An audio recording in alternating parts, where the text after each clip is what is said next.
Charlie Thornton from Tucson, Arizona, should be recognized as the founder of the idea to hike across the Grand Canyon rim to rim in a day, and he did it beginning in 1956 with blind boys. In 1949, Charlie went to work at the Arizona State School for the Deaf and Blind. When he first came to the school, there was no physical education program available for the blind students, so he organized it. Charlie built a running track for the blind boys. NBC aired a news segment on the unique track.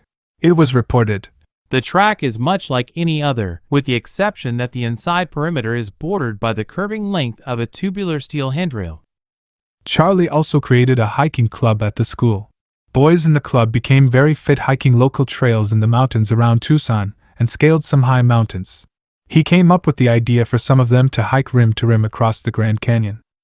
In late May 1956, Charlie led 2 completely blind boys and 4 other partially blind boys down South Kaibab Trail, destined for the North Rim.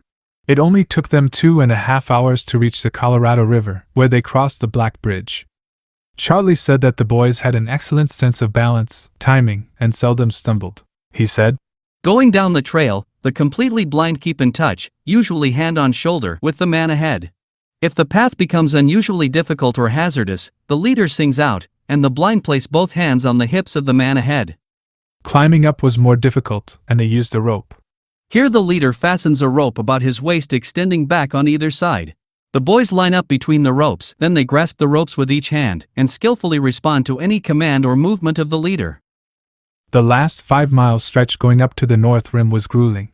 They finished with an impressive 12-hour crossing.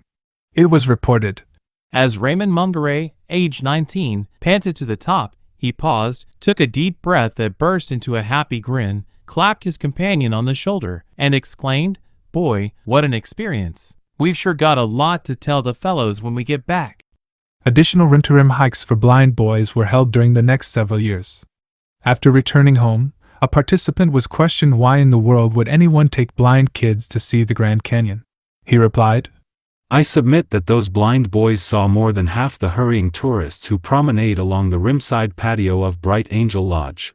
For I know that those boys smelled the fresh fragrance of pine trees in the chilly morning breeze, tasted the hot dust along the downhill trail, and shivered through waist-deep crossings of icy Bright Angel Creek. They achieved something few sighted visitors ever will equal."